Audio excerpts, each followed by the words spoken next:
Hello, I'm Pam Carruthers of HealingStars.com. This is a chart set for London for the full moon, the Leo full moon, on the 3rd of February at 2300 hours, about 11 p.m. at night. So we should be able to see that moon, and how glorious that moon is. It's right next to Jupiter in the sky. And this is an occurrence that's only going to happen once a year, full moon in Leo, next to Jupiter. Jupiter is king of the gods. Jupiter is jovial. Jupiter brings joy. Jupiter brings faith and hope and optimism. And in the sign of Leo, this is to do with our hearts. To rejoice about our hearts and our blessings, what we feel grateful for in our lives. It's also making a very powerful connection to both Pluto in Capricorn and Chiron and Mars over here in Pisces. This is, if you follow the lines, this is the green dotted line. And what this is called in astrology is called a yod, Y-O-D, or a finger of fate, which I rather like. It reminds me of a chocolate bar I used to eat as a child. But this is a letting go aspect. So what are we being asked to let go of? Well, Pluto is the underworld. Pluto can be dark. Pluto is the unconscious. Pluto is also about power and plutocracy.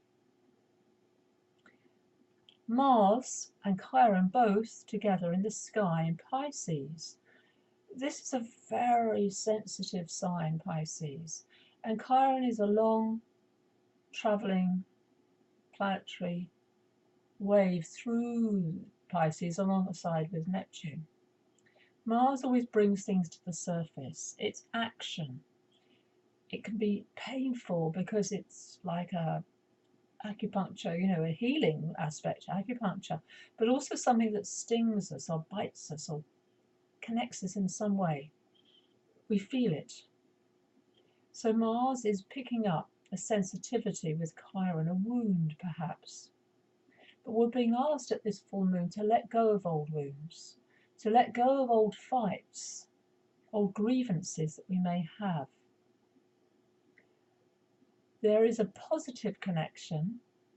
It's hard to see here, but there's lots of positives in this chart of a sextile. That means a very positive connection. It's a blue dotted line of Pluto with Chiron and Mars. It's so close by.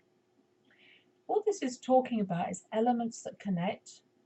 Capricorn's an earth sign, Pisces is a water sign, and that's true of all the signs of the zodiac. Earth signs go well with water, but fire, think about fire. Water can put out fire, and earth can also put out fire. So that's the difficulty that is shown in the chart. Bernadette Brady, who I much admire as a fellow astrologer, she talks about the quincunx, because that's what this aspect is, this connection. She says it's like it causes change, it causes separation. It's like it walks on stage and stops the play, changes the plot or moves everybody to a new theatre. So we're being asked to make some changes, whether we like it or not. But with Jupiter involved and the moon, we're being asked to change something that creates our heart's desire. What brings us joy in our lives? I dreamt about this full moon, and in the image I've chosen to represent it is the elephant, of a picture where the elephant looks like it's laughing, as if, but it doesn't matter. It's the question of bringing laughter and joy into your life. This, I remind you, is a very rare full moon. Delight in it, glory in it, and let go, as I said, of old grievances.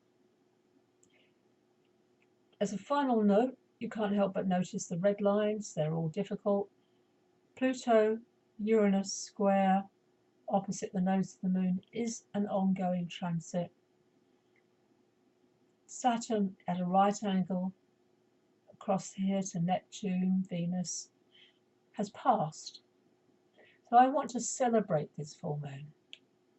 Do something that brings you joy, makes you feel happy, raises your vibration to this high level of Jupiter, king of the gods, Olympus, the highest realm, the sky gods. Subscribe at my website healingstars.com, and I'm now offering some free downloads of the astrology key dates for 2015. There we are, mislip. Mercury is still retrograde, by the way. Here it is down here. So slips can happen. Thank you for watching. Pam Carruthers of healingstars.com.